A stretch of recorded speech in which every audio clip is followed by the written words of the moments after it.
Okay, shalom, Bwana Yesu apewe sifa, watumishi wa Mungu popote ambapo naendelea kufuatilia TV yetu inaitwa Lango la Baraka Online TV, na kwa siku ya leo tuko hapa kwa ajili ya kuzungumzia kitu kimoja tu. Tuko maeneo ya Kibwegele ambapo tulikuwa na tukio moja kubwa sana.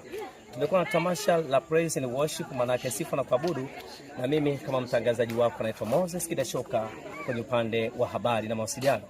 Mbele yangu niko na watumishi wa Mungu, nafikiri ni walete moja kwa moja, watajieleza majina yao na tukio liloko hapa watatuambia.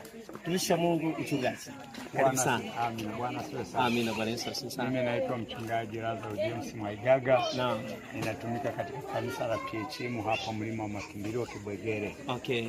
Tunamshukuru Mungu kwa siku ya leo, tulikuwa na tamasha kubwa la kusifu na kuabudu ambalo kwa kweli Mungu amejitukuza. Tumeuona mkono wa Mungu.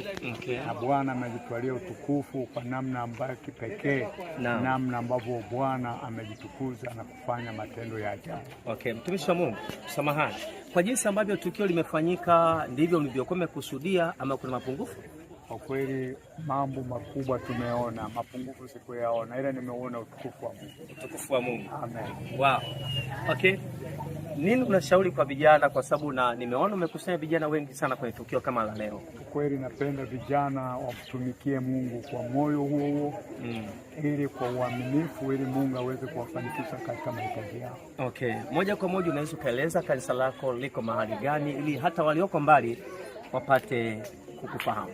Kanisa langu liko hapa Kibamba Kibwegele. Ukitokea Kibamba njia panda ya shule kuja moja kwa moja unapita Usagara, ukishuka kuna mteremko, kuna kibao kimeandikwa PHM Mlima wa Makimbilio, na kata kushoto.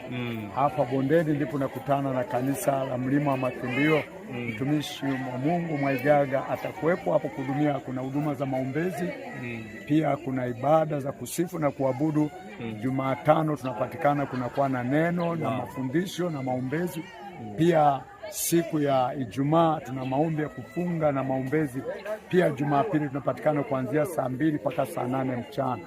Asanteni na wakaribisha wote katika mahali hapa Mlima wa Makimbilio. Mungu akubariki sana. Amen. Lakini pia usiondoke mbele ya kamera yako tafadhali, unaweza ukakaa